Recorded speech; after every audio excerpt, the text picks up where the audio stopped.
Now that looks like absolutely nothing.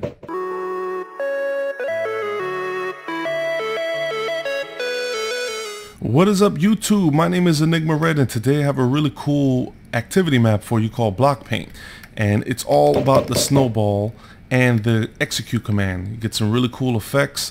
You get some falling sand, set blocks, and the fill command. Those are the other three commands in conjunction with the execute that you're going to see here today.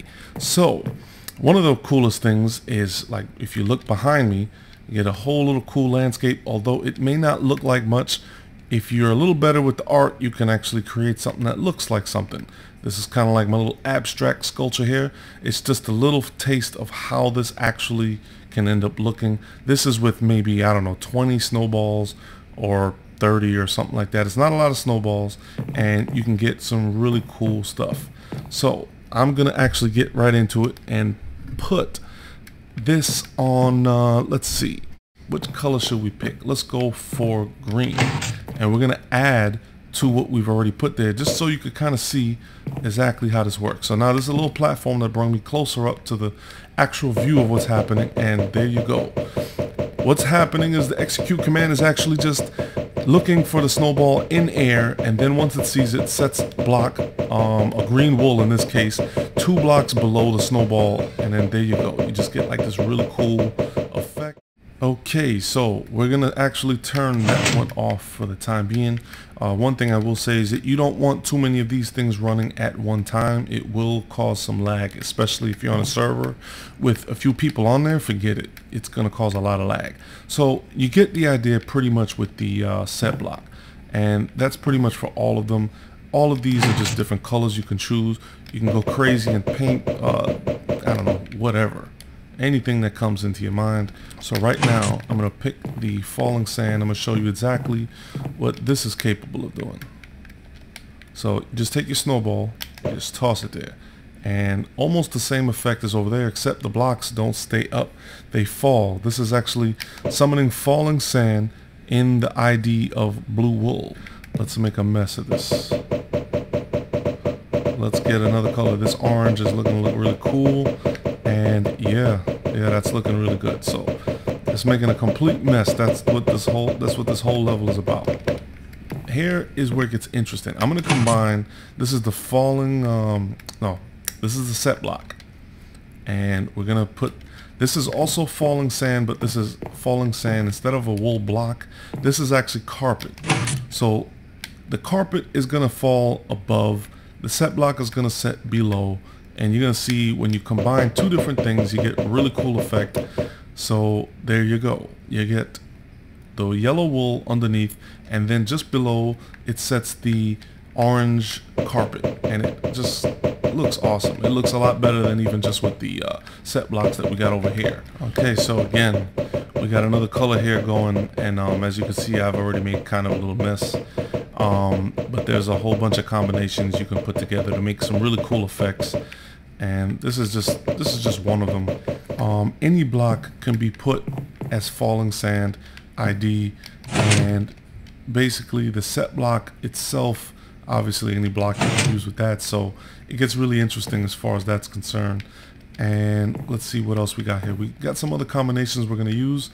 Let's go with this. Let's create a mountain. Let's make a mountain. You want to see how we could do that? It's basically the same thing as the set block wool, but this is just the grass block and setting some long grass right on top. If you were to go back and forth over the same terrain over and over and over, you would actually create your own little mountain. Next up is the sea lantern and the water bucket. Sea lantern's really cool. It's a new lighting feature in the snapshots and the 1.8 pre-releases. And there you go. It's just really cool to see. It creates like a waterfall, a really cool waterfall. But with this, especially because you're combining 2 blocks, you got to be careful not to throw too many snowballs. You get a little too crazy there. So I won't cover everything in here. This is going to be a really quick post. This one here I'm going to get rid of because the egg was actually discontinued by Mojang as a projectile for some reason. But if you wanted to create like a weapon of mass destruction with the snowball, you got that with the arrows. You can be an entire tower defense with just a couple of snowballs. Look at that. I mean, you could take out a whole horde of zombies with this thing. Look, can you hear that? That's just crazy. That is nuts. And it's also one of the coolest features in there. And this is actually one that you may have seen on Dragnoz's channel. He has a really cool channel with a bunch of different cool tutorials and just crazy ideas that this guy comes up with. It basically turns you into Spider-Man if you think about it. That's basically what one of his videos he had.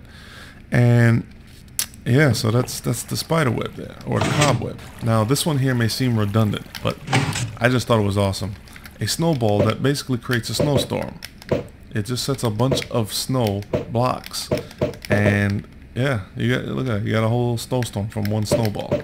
Sort of ironic because snow is where you get the snowball from, but that's just I love the irony. Okay, so now what we have is, you notice how all these are kind of filled in. There's a whole strip of the colors. It's just basically to kind of make it easier. These are all the fill commands.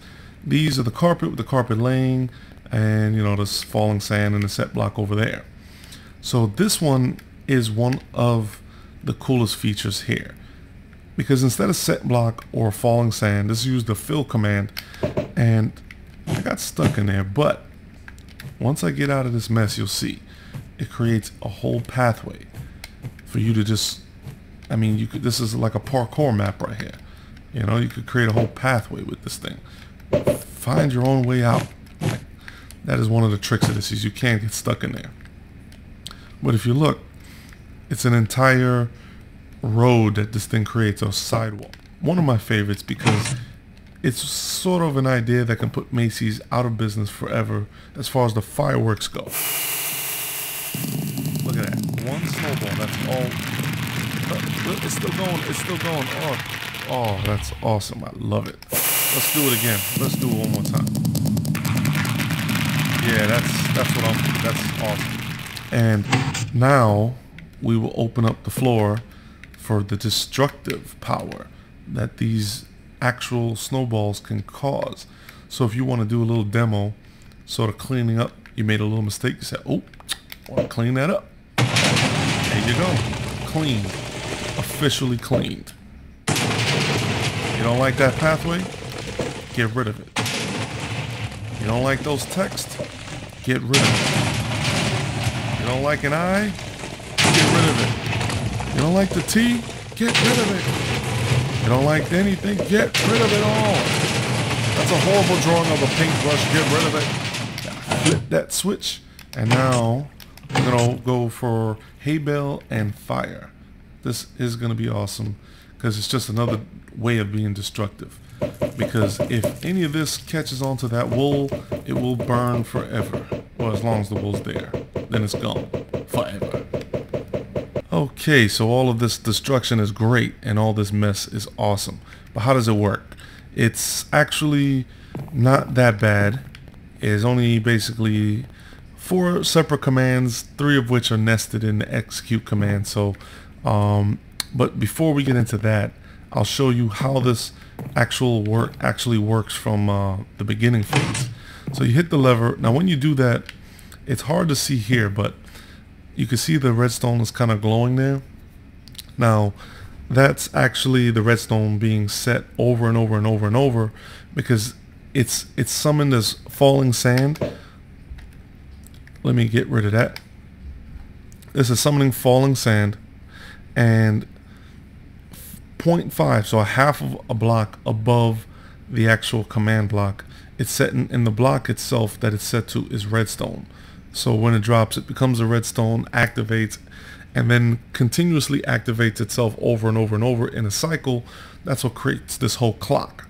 Now, because I can't have all these clocks running at the same time, because that will create a lot of lag, that's where I have the piston connected to the redstone block and the repeater here just to separate each signal so they don't cross over.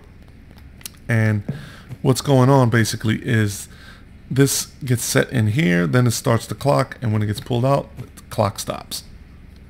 But since we are in the fill area, or the fill command area, okay, so this is the execute command, and what it's doing is looking for the entity Snowball, type Snowball. Has to be capital there, that's important.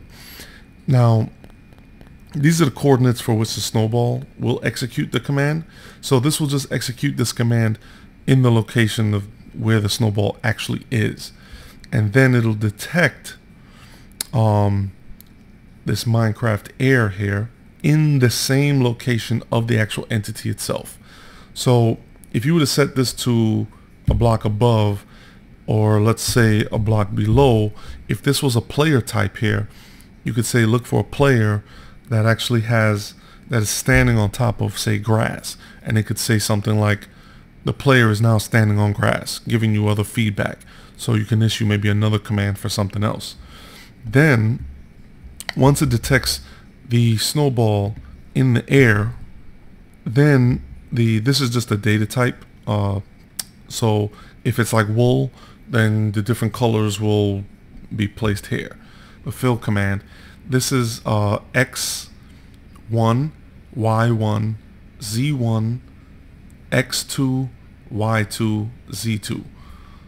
And this one is actually just summoning or filling wool, and it's the data type is actually just 0 because it's white.